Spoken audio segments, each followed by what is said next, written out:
WebMCP זה קונספט שאומר אתר, יהיה מסוגל לחשוף לאג'נט שמגיע אליו, MCP. כלומר, כל אתר שאתה יכול לחשוב עליו. עכשיו, למה זה כל כך powerful? כי בעצם מה שאתה אומר זה, אתה מגדיר לאג'נט איך to traverse your website, או איך לתקשר עם האתר שלך. עכשיו, אני חושב שאנחנו נגיע למצב מאוד מאוד בקרוב, שהרבה מאוד, במידה ו-WebMCP יעשה רול-אוט, ואם לא, אז יש מלא, אתה יודע, סטנדרטים אחרים שכאילו, כרום ינעלו על משהו, ואז זה יהיה הסטנדרט של השוק. שזה גם משהו מצחיק להגיד, כי בעולם שבו רוב מי שבראוזינג the internet is agents, is Chrome the most popular browser. שאלה מעניינת, אבל שאלה פעם אחרת.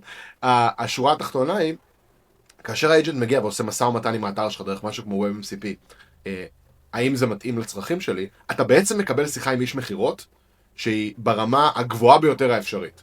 כלומר, האג'נט שלך, שאתה מאמן אותו, כי זה מה שיקרה, לעשות שיחות עם אתרים כאלה בצורה חכמה, והאג'נט מהצד השני, שמאומן לעשות שיחות מחירות בצורה חכמה, מייצר בעצם את שיחת המחירה האולטימטיבית.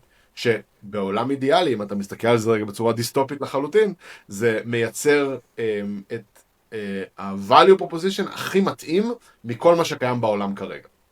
כלומר, אתה מייצר ללקוח ולחברה בצד השני איזשהו מין דיל מושלם. כן? דיל שבו אנחנו נתנו רק מה שרצינו, אנחנו קיבלנו בדיוק את מה שרצינו, זה יש פה איזה מין הלימה כזאת. לדעתי לשם העולם הולך. ושכל משהו ברמה, בוודאות כל משהו ברמה של כמה עשרות דולרים בחודש, אבל לדעתי גם משהו ברמה של כמה מאות דולרים בחודש בהרבה חברות, כל משהו נגיד עד $10,000 בשנה, לא יהיו בני אדם מעורבים בכלל.